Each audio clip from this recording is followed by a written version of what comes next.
Good day, and thank you for tuning in 3D, the Daily Divine Direction broadcast. For all of our new listeners and viewers who are tuning in for the very first time, I'm Pastor Pope, and thank you for allowing us to come into your viewing environment. We are here with you every Monday through Friday from 12:30 p.m. until 1 p.m. Eastern Daylight Time, broadcasting live from the FijiWater.com sponsored studio, where you can address careers, finances, entrepreneurship. You can discuss marriage, divorce, raising children, blending families, dating and relationships, whatever's in your heart, whatever's on your mind. God is concerned about that which concerns you. And so we are here with you in 3D, the Daily Divine Direction broadcast, every Monday through Friday from 12:30 p.m. until 1 p.m. Eastern Daylight Time. And our broadcast is brought to you daily by Fiji Water, Earth's finest water. You may already know that Fiji water comes from Fiji. However, did you know that it is created by nature? It is untouched by man. It starts as a tropical rainfall which slowly filters through layers of volcanic rock, where the water collects in a natural, sustainable artesian aquifer, where it is bottled right at the source, free from human contact until you unscrew the blue cap. Fiji Water, Earth's finest water, will be delivered right to your front door when you subscribe for delivery, and you'll save money at FijiWater.com. This is not just ordinary water. This is Earth's finest water at FijiWater.com. And as I mentioned, for all of our new listeners and viewers who are tuning in for the very first time, I'm Pastor Pope, and I'm delighted to be here with you, broadcasting live from the FijiWater.com sponsored studio. We are Facebook Live, we are YouTube Live. Go to YouTube, Daily Divine Direction, and you will find all of our broadcasts archived in perpetuity. So we thank you for tuning in. Thank you for being with us daily. And also, we want everyone to stay connected with us throughout the week. We are going to be expanding our internet radio station, WKAP Faith Empowerment Radio. And you can reach us at WKAPfaith.com, where we play music 24 hours a day, 7 days a week, 365 days a year, that will encourage you, empower you, and inspire you to become the best version of ourselves that we can possibly become. I just want to mention to everyone, we've been dealing with a little technical difficulties yesterday and today. Yesterday we had no audio, and we have no idea what the problem was. But I'm sure that at some point we're going to get all of these technical issues resolved, and we're a little delayed coming online today due to technical issues, but I just want to welcome everyone and thank you for tuning in. I'm going to address a communication that came in from one of our listeners and viewers who indicated that you have found it difficult to make friends in your professional career. And you say that you are often hated on by other female colleagues, and you do not know what to do that will win them over. And here's going to be my response to you. Don't try to win them over. You're not there to make friends. You're there to work. So you have to realize, and I'm sure, you indicated a couple of things in your communication. One of them is, there's a couple of people that have been nice to you in your professional environment, but as a whole, most of your colleagues are not nice to you. What's interesting about that is you don't have to have people be nice to you. You do have to require that they treat you professionally. And one of the things that's required of you is to teach people how to treat you. That doesn't mean that you have to be, because they're mean and obnoxious, you have to be mean and obnoxious. What that means is you just have to teach them how to treat you. In other words, if they're not kind to you and they show you no regard, disregard them as they've disregarded you. The only communication you need to have with them is being professional and doing your job. You're not at work to make friends. Let me make certain that this is good for all of our listeners and viewers, because for some reason we think that we need to make friends, or we need to have a work husband, or we need to have a work wife. You're not there to build a personal environment in your professional environment. You're only there to do your job. And when you do your job at a high level, when you perform at a high level, people have no choice but to respect you, even if they don't want to like you.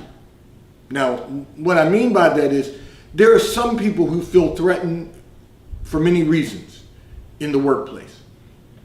They feel that you're going to be promoted before they're promoted. They feel that you may win out a job that they really want to do. They may not like you because of the way, because you have longer hair than they have. They may not like you because you dress better than they dress. They may not like you because you're more attractive than they are. But beauty's in the eyes of the beholder. So it's the way they perceive you. But you don't have to dim your star to let their star shine. You don't have to win over people in your professional environment. All you have to do, your work will speak for itself. So one of the things I'm constantly reminding people is that it's our job, on our job or in our professional environment, to perform at the highest level. We have to want to succeed at the highest level in the position that we currently have. And one of the ways to do that is by working for the job you desire. But at the end of the day, you're not there to win friends. You're not there to make friends. You're there to do work. You're there to be the best that you can possibly be, to perform at the highest level that you can possibly perform, and to also make your company stronger. That's your only responsibility. People will dislike you for a lot of... Look, let me just walk you through this. People will dislike you for a lot of reasons. They will find reasons to dislike you, and if they can't find reasons, they'll make reasons up why they shouldn't like you. And the reason is because they feel threatened by you. The reason is because they feel inadequate compared to you. The problem is they're comparing themselves to you. You're not asking anyone to compare you or to compare to you. You're not asking anyone to feel inferior to you. You're not walking feeling that you're superior to anyone else. There's always someone who is going to be better than all of us at what they do. No one can be a better you than you, but someone will be better at what they do than you. And then sometimes what happens to people is they start to count your money. They know you're making more money than they make, or they know that you are having more success than they've had in your career. People spend too much time worrying about others when they really need to focus on themselves. And if they focus on themselves, they will begin to maximize their success also. They will begin to become successful and maximize their own success. So it's not your job to make them feel better about themselves. Your only job is to do your job and to work and to perform at the highest level that you can possibly perform. Now, the people who treat you with kindness, you treat them with kindness also. You are going to get what you put out, but then you also need to put out what you get. And that doesn't mean being mean and nasty. That means if people are being mean and nasty to you, they're trying to trigger a response from you. If they are disregarding you, disregard them. You don't need to give them a response. They're only going to be troubled by your lack of response. You're teaching them how to treat you. I'm not going to deal with you. I'll deal with you from afar. I will send you emails when I need to communicate with you. I will work with you on a project only if it's necessary. Don't try to ingratiate yourself with people who are never going to be friendly with you. They're never going to show you kindness. You don't need to spend time on them because you're wasting energy. They are never going to be your best friend. They are someone that you work with every day. That's all they are to you. They don't need to be anymore. The problem is because we spend so much time in our professional environment, we want to make friends with the people that we work with.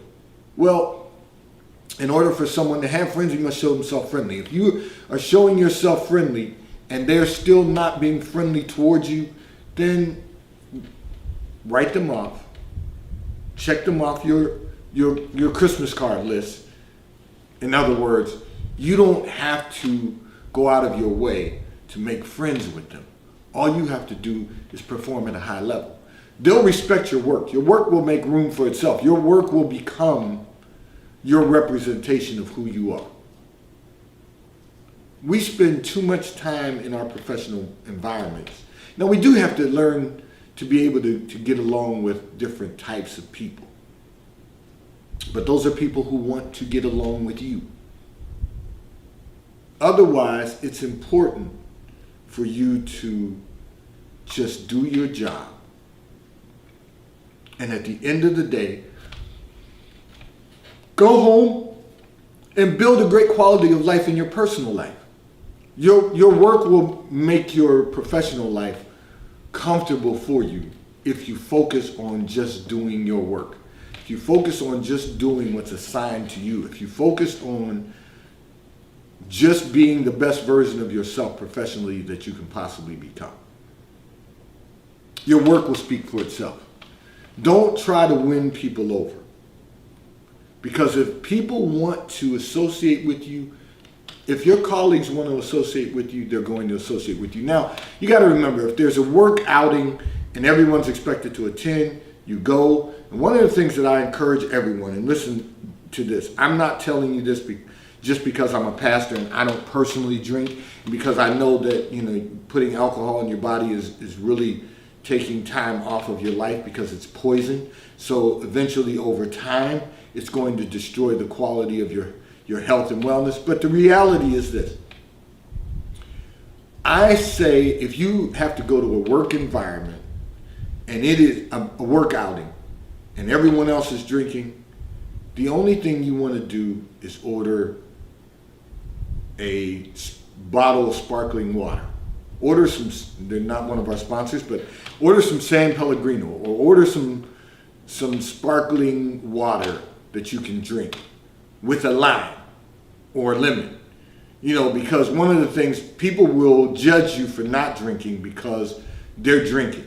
So you don't want to alienate people, but at the same time, if someone asks you, well, why are you only drinking sparkling water? Well, because I have to drive and I don't drink and drive. It's that simple. Now, I recommend to you that you don't drink at all, but certainly not if it's a work outing. One of the problems that people have is they drink during a work outing and then they do something irresponsible that then they have to go back to the office the next day and live with. And everyone doesn't get the same grace that someone else gets. But you always want to attend. Show up at least, because then you're not a team player. So people will always look for reasons not to like you if they choose not to like you. And if they can't find a reason, they'll make one up in their mind. Well, I've heard people say, I don't trust anybody who doesn't drink. I don't need you to trust me because I don't drink, because I choose not to drink. I don't need you to trust me because I won't get intoxicated with you, or I don't need you to trust me because I won't go and gamble at the casinos if we have a work function in Las Vegas. What I'm here to do, and this is what we all have to be mindful of, is to perform at the highest level, to get my work done, and to help others in their work if I can offer them assistance to make our company stronger. That's your goal as an employee. And if you're an employer, you definitely have to take into consideration everything you're doing, because all eyes are on you, the way you treat people. So I just want to remind you that the importance is not to win people over at work. The importance of winning souls in your workplace ministry by demonstrating your Christian faith, by demonstrating your character and your integrity, that's important. But making friends, not so important. we've got to realize that work is a place, your professional environment is a place to be professional and to put in good work. That's all.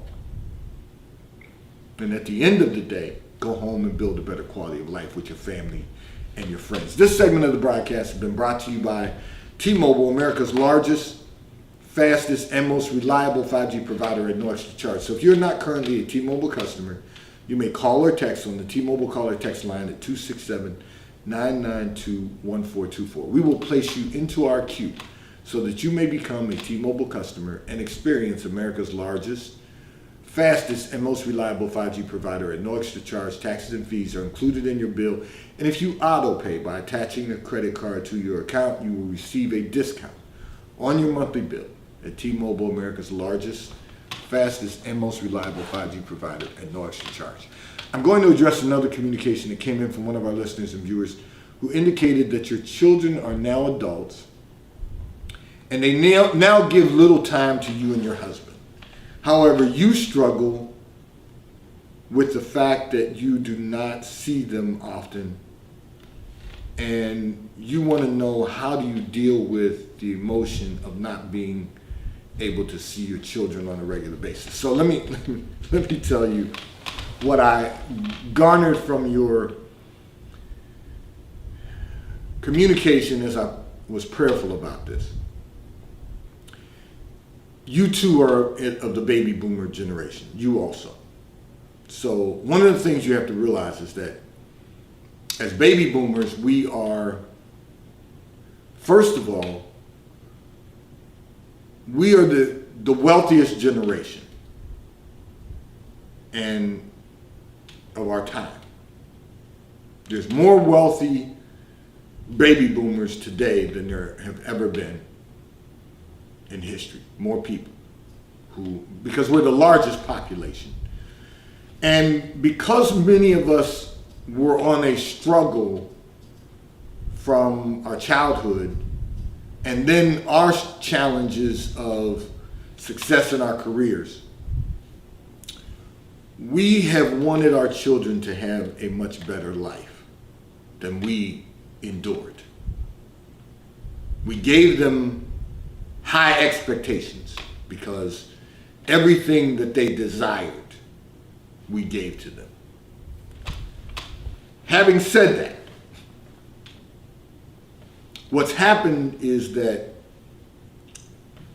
the generation behind us has become a very self-consumed generation because we've all made everything about their lives. The millennial generation are too busy to focus on spending time with their parents. They make themselves busier than they really are. They do everything that they possibly can to stay busy, to experience, and so consequently you're not going to see them that often. You know, that's a reality. And you most of the millennial generation you will only see when they need help. Now, when they need your help, because they know you have more resources than they have, both tangible and human capital. They know you have more resources. They make a lot of friends with people who like them, but they know that you and your inner circle love them. So they really are going to come around when they need help with something. That's most of them. Now, I will say, we have 2 adult children also, and we don't see our children as much as we'd like to. Our son, who is the oldest, we see him once a month. He lives in a different city. Well, he lives in New York, so we see him once a month, and he has a full travel schedule with his company that he and his college roommate have owned since 2015. They have their own business. He travels a lot. I get it. Been there, done that. So I understand that we're going to see him about once a month. Well, not about. We see him once a month. Whether he comes to visit us or whether we go to visit him, we see him once a month. Our daughter, who lives closer to us in Philadelphia, we see her every other week. We would love to see our children more, but we understand that they both have busy schedules. Most millennials, you might not even see them that often. And the reason is because you're only going to see them when they need help. And that's just the reality of what we've created. All of us, of our generation. You've got to understand that even at this point, and you have to understand that when your children need advice or recommendations, they're gonna reach out to you if they want your advice and recommendation. A lot of times they're gonna talk to their friends who really have no more experience than they have, but they're more comfortable having a conversation about their life and the way they live it than they are having a conversation with baby boomers, because they feel like we don't really know what's going on in the world today. But you're available to them if they need advice, recommendations. We're also available to them if they need help. But other than that, they're going to live their lives. And you've got to be okay with that, because that's what we've created. What our hopes were is that they would pick up the mantle when we drop it and are called to glory, to go home to be with the Lord, that they would then carry on and have a better life than even we've had. You know, one thing I've always told my children, I don't want you to be like me. I want you to be better than I had ever hoped to be. And so having said that, you've got to understand that you can't struggle with this. You've raised them and nurtured them to become adults. And you can only hope that now that they've become adults, that they're going, by your example, they're going to build a great life. They're going to build a great quality of life. And if they do that, then you've done your job. So don't struggle with the fact that you don't see them as often as you'd like to, because you've done your job. Now it's time for you and your husband to focus on you. It's really time for you to focus on the two of you, because you've done your job. You've done what every parent hopes to do, and that's raise your children, nurture them, prepare them for, send them to school, prepare them for careers, and hope they build a great quality of life and leave an inheritance for them and your children's children. If you've done that, you've done what the Bible has told us to do. And you can be at peace, or you should be at peace, because you've done exactly what God has assigned for you to do in the life of your children. This segment of the broadcast has been brought to you by Charles Tyrwhitt, located in London, the UK. They also have stores in New York, Chicago, Washington, D.C., and at the King of Prussia Mall in King of Prussia, Pennsylvania. So if you're in any of those areas, stop in at their retail stores. They have everything a man could possibly need: shirts for men, ties for men, suits for men, and accessories. I'm in Charles Tyrwhitt Attire today, and if you're not in any of those areas, you can order from Charles Tyrwhitt at ctshirts.com. They will ship and deliver right to your front door in an appropriate period of time. And The White Company, located in London, the UK, and they also have a store on Fifth Avenue in New York. So if you're in New York, stop in at their retail store. They have everything you could possibly need: home goods, clothing for men, women, and children.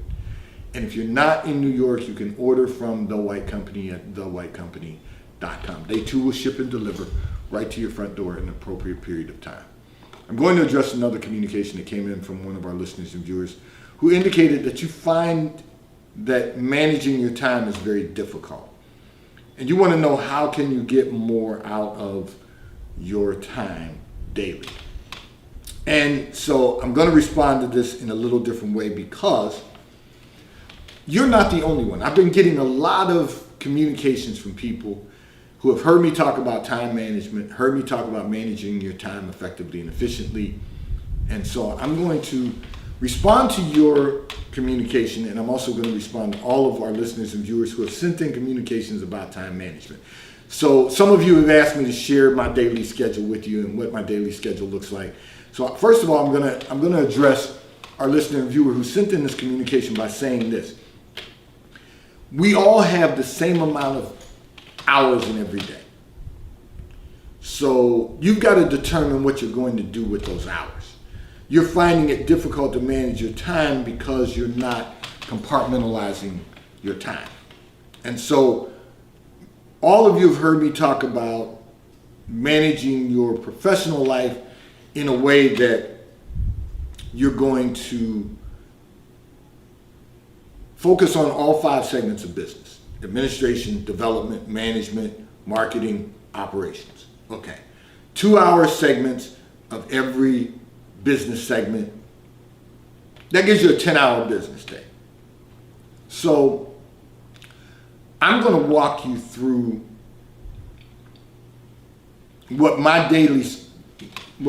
I'll start with today. I'm going to give you my schedule for the day thus far so that you have some idea of how you manage the time, because we all have the same amount of time.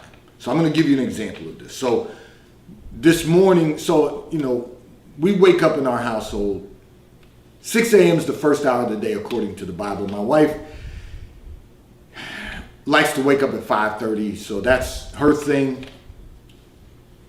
And so I heard her clock go off at 5:30 this morning, but I don't get up when her clock goes off because my clock doesn't have to go off until 6 a.m. But once 6 a.m. comes, so depending on what's on my calendar each day, I have to adjust accordingly. So if I have international calls or business to take care of, when my wife gets up at 5:30, I will get up at 5:30. But today, for example, today was a 6 a.m. day. My first immediate act is to meditate. So I'm going to meditate for 30 minutes every day. So that took me from 6 a.m. till 6:30. If I'm really going to keep it real with you, I will tell you, I heard her clock go off at 5:30. So I actually started meditating when her clock went off. I did that today. But 6 a.m. normally to 6:30, I would meditate. And then from 6:30 until 7, I'm going to have my morning prayer. Now, if I'm not going to the Achievers Academy at 7:30 a.m., and not until 9, I have time to do this. But on a 7:30 day, it's 5:30. So I meditated. I had my morning meditation and then I had 30 minutes of prayer. And then after my prayer, I went in, did my morning hygiene, and got a workout in. So I know that from 6 a.m. until 8 o'clock, that's pretty much what I'm going to be doing. And then I'm going to shave, shower, and by 8:30, I was out of the house this morning. And so now from 8:30 to 10:30, I have administrative work and development from 8:30 to 10:30, it was administrative work. And then from 10:30 until 11, I had a little commute time. By 11:30, I was settled in for the broadcast, developed for production for the broadcast. And then from 11:30 to 12:30, I'm in production. 12:30 to 1, I'm on the air. 1 to 1:30, post-production. So then it's 1:30. Now I have to go through the rest of my schedule for the day. Development, management, marketing, operations. It's all about managing our time. And it's all about having a daily schedule. If you don't have a daily schedule, you can't manage your time. So I'm going to recommend to you to start developing a daily schedule. That way you can be effective